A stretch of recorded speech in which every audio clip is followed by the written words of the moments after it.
Hey everyone, Steve Wolf here again from Bullet Goodly, and today I'm doing the last video on the research audit strategy phase. So if you've been following along and watching all the videos that we've put out there on the Bullet Goodly research audit strategy phase, which is our consultative approach when we begin to engage a client, then you've learned everything from technical website audits to initial research to a branding audit and all the things that we do when we engage a client and we do the consult for them so that we can learn everything we need to about their company so that we could jump into the final part, which of course is the crown jewel. It's the final chapter.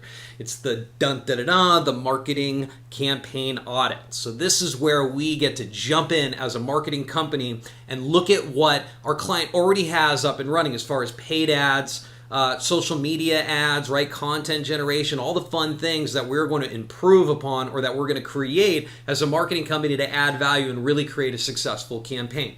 So let's jump right into it.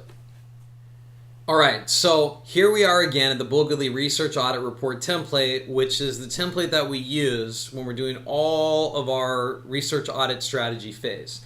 In it, we covered everything from it, so you've seen this document before if you've been watching all the videos, and we've gotten down to the final part, which is the marketing campaign audit.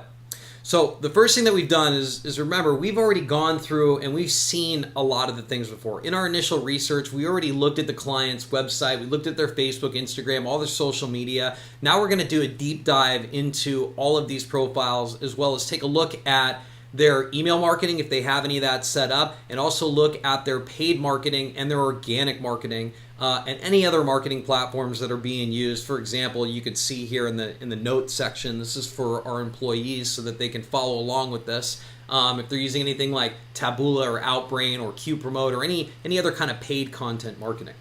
So starting from the top, right, we have what we call a marketing audit campaign matrix. And in this matrix, what we do is we go through and we evaluate how well they're doing based on our evaluation here that we do internally at Bullet Goodly. We're looking at average posts that they're putting out per month, brand consistency score, social reach score, user engagement score, relevant third-party content score, which is what other people on those platforms are saying about the company or the brand. And we generate the score, and this is a number that we use internally at Bullet Goodly to measure how well-rounded the marketing campaign audit is for any particular brand. So these numbers won't really make any sense to you. This is our own internal, like I said, our own internal marketing number. But basically, to put it in real simple terms, it's basically a score of 1 to 10. So I'm going to go through and I'm going to look at the client just to give you an example. So I think I've got some pulled up here. And I think I was using Elusive Escape Rooms, which is one of our clients. It's a chain of escape rooms in the Dells, Wisconsin area. If you're in the Dells, Wisconsin area, shameless plug, go check them out. They're really cool. We love them. They're a great client of ours, and they're having really great success. So just starting out, we're looking at their website. Again, we're kind of cheating here because these are our clients, so we know that they're scoring a 10 across the board on all these things because we did the campaigns. But this is basically what we're looking for, right? Average post coming through, this is kind of a non-applicable here because there really is no blog. That's not a part of their campaign initiative, so we'd notate that in the matrix section here, when we were doing that. Then we move along into Facebook, and when we're looking into Facebook, what we're looking at is things like how many posts do they have going out, how much engagement are they getting with all the users and the people who are following them, who are posting there, what do their reviews look like, a lot of the things that we found initially in the research, but now we're actually measuring the posts that the client is actually putting out. Now, we're managing all of this for them, so there's obviously a certain number, but just to give you an idea, and not going through it because I don't want to make a 45-minute video on this, this is what we're doing. And then we're going to do the same thing on YouTube, Instagram, or any other platform they're on. Like, for example, TripAdvisor would be a big one for them. They're an attraction in the Dells area, so for them to have a 5.0 score, and awards coming from TripAdvisor, that's going to send them a lot of business. So depending on what the company is and depending on who the client actually is and who we're working for, we want to make sure that you're advertising, we're looking at the right platforms where their potential customers are. That's a big part of it. So we're going to go through and we're going to fill out this entire matrix across the board, and we can even add columns here. For example, just like I said, in this case, I would add TripAdvisor as a column to make sure that their average posts are up, that the brand consistency, or the brand is consistent with their logo, with their imaging, with their look and their feel that they have on their website and across all social channels, and then see how many users are actually engaged, and then see what everybody else who's in the sort of space is saying about them. As we move into email marketing, we'll flip over to MailChimp. Now, what I'm doing for Elusive Escape Rooms is we're running a simple newsletter campaign, so this can be accomplished in something like a MailChimp. For some of our other clients where we're having a lot more in-depth email marketing campaign, we're using things like Infusionsoft, Ontraport, ActiveCampaign, or maybe even some of the email marketing tools that might be found in something like MailChimp that are really behavior-based, based on how the users or whoever's subscribed to those lists is interacting with the emails. In the case of Elusive Escape Rooms, as an example, we're only just doing a simple newsletter. So when we're measuring this, if they weren't our client and we were first looking at this and they had this data available to us, we're looking at their open rate compared to industry standard, and then of course the click rate or the engagement rate with everybody that's on the list, and then just the sheer size of the amount of subscribers that they have. When we come up with these numbers, then we can begin to come up with some really good data and analytics on how well these campaigns are doing, and we could look for areas and how we get to improve upon them. So we take that same theme of how we're measuring that data in the email marketing segment, and we move over into the paid marketing segment. Now again, because this is one of our clients, we know that they're doing well because we're the ones that set up all of their paid marketing campaigns. So if you come into here, we're in the Google Ads dashboard, and you can see some of the click-through ratios, the amount of clicks that we're getting on the display ads and everything that we're running. If a client engaged us and I opened up their Google Ads for the first time and I started looking at click-through rates and the amount of clicks that they had, and I was seeing click-through ratios of 18% and 9%, my God, that would be such a happy day for me. Just to give you an idea, like the industry standard on a really good campaign for AdWords is 6% or over. So I mean, anything over 6% we're doing well. If you're rounding 10, 13, 14%, I'm extremely pleased with that campaign.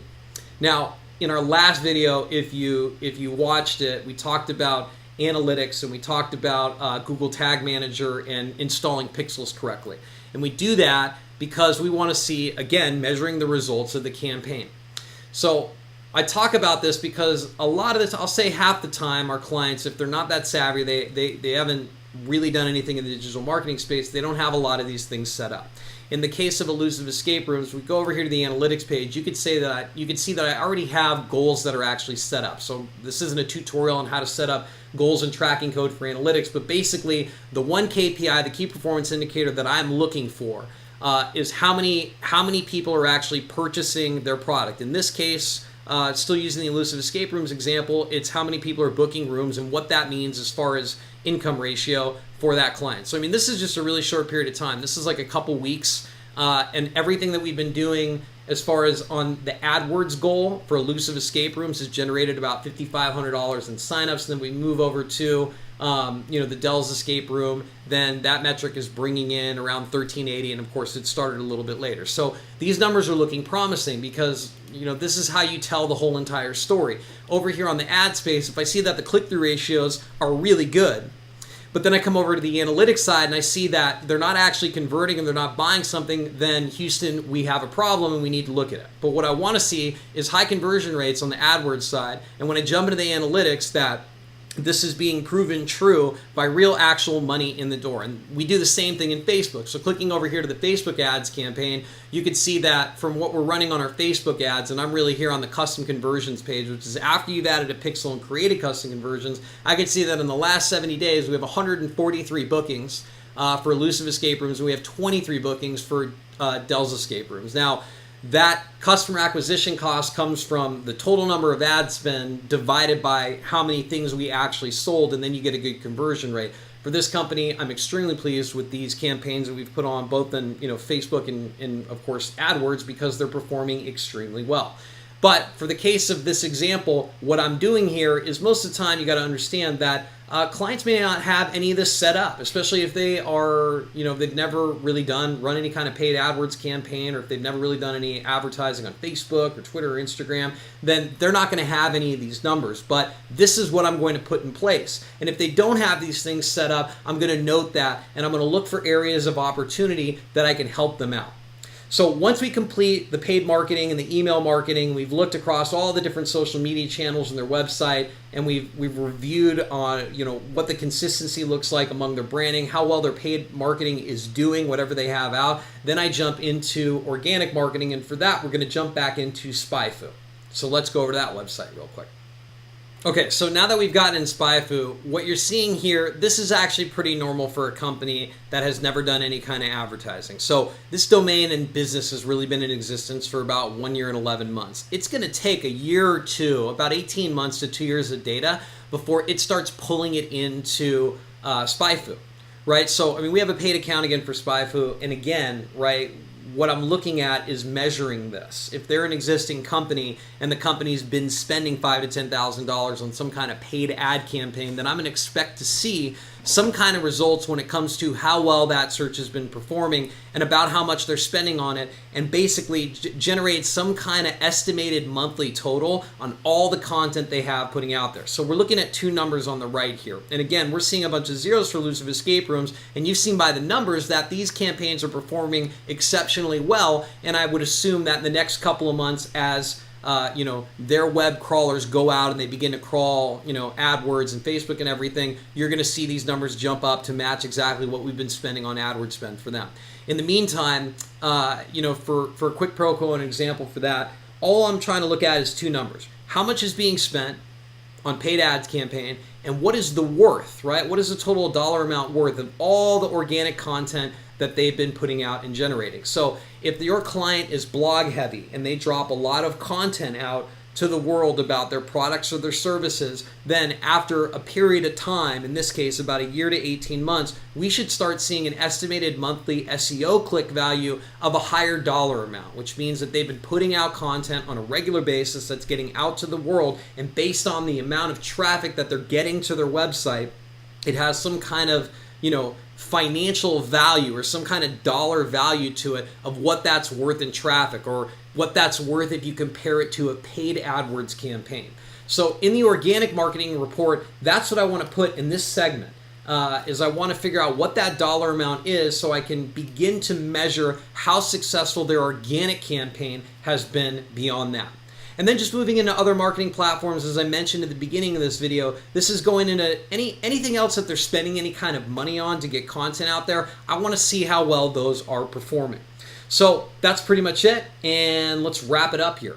All right, so that about does it for the marketing campaign audit. Now, I spoke about it a lot faster. This section actually takes us about a day and a half to really get all of this information for the client. I made it probably sound a lot simpler than it actually is as we go to work it out, but you guys get the idea. We're looking, overall, bottom line is we're looking for consistency among the brand, and we're trying to spot opportunities that we could do paid advertising to drive traffic and ultimately sales to the client. We're looking for ways to put out organic content that could generate some kind of higher dollar amount of paid advertised value. It's always that balance of, do we want to take the long-term approach and do organic content and videos and social media posts to try to attract and educate potential customers over a long period of time to drive them to the website? Or do we want to start running ads on Facebook and Google AdWords to drive traffic immediately, which is a zero-sum game, because once you pay for the advertising and the user clicks on it, then they come to your website and they either buy or they don't buy. We can measure really good analytics. So depending on where we weigh that out, it really depends on the client, the industry that they're in, the product or service that they sell. In a lot of cases for us, it makes a lot of sense to do all of them, to do a paid advertising campaign as well as being very heavy in content distribution, and even making videos or advertising on social media. So we like to take what we call an omni-channel marketing approach, which entails everything. That entails email marketing, social media, paid advertising, content generation, and paying to generate or paying to promote that content across the internet. So that's a general recap on our marketing campaign audit. And this concludes the research audit phase. So if you missed any of the other videos, go back to our channel, check them out. It will make a lot more sense if you watch them, in order from start to finish. You could see, the research audit strategy phase sheet that we actually use here internally at Bolt Goodley. And whether you're a client just trying to figure out what our process is all about, you're an aspiring digital marketer or an agency looking for, a way that, the experts are doing it to industry standard, all of this content, this information is going to help you out. So if you liked it, comment down in the section below. Please like it, share it. And thanks again so much for checking us out. And we will see you next time. All right, bye.